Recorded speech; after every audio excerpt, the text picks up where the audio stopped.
Hey everyone, welcome back to the channel. Today we're talking about something super important. The difference between civil and political rights and economic, social and cultural rights.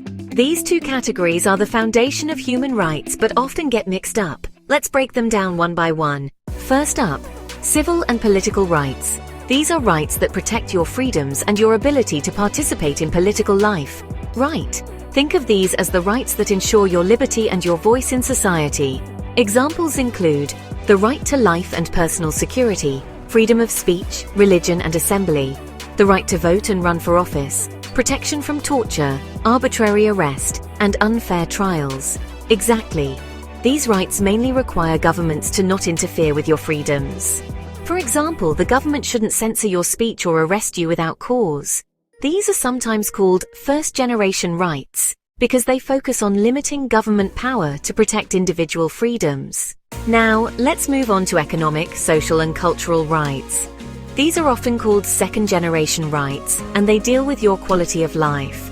These rights guarantee your access to the things that help you live well, such as the right to work and receive fair pay, the right to education and healthcare, access to social security and decent living standards, the right to participate in cultural activities. Unlike civil and political rights, these require the government to take action, like building schools, hospitals, or creating social welfare programs.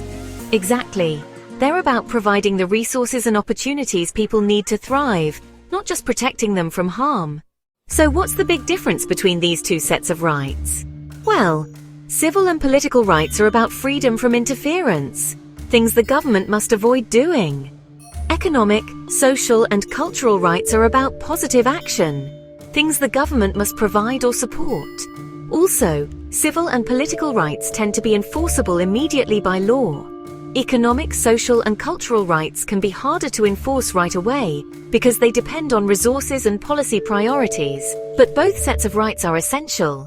You can't have full freedom without basic living conditions, and vice versa. They're two sides of the same coin. So, to recap, civil and political rights protect your freedoms and political participation.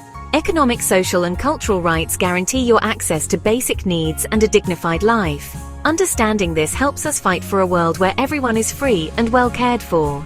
Thanks for watching. If you learned something new today, please hit the like button, subscribe, and share your thoughts in the comments. What rights do you think should be prioritized in your country?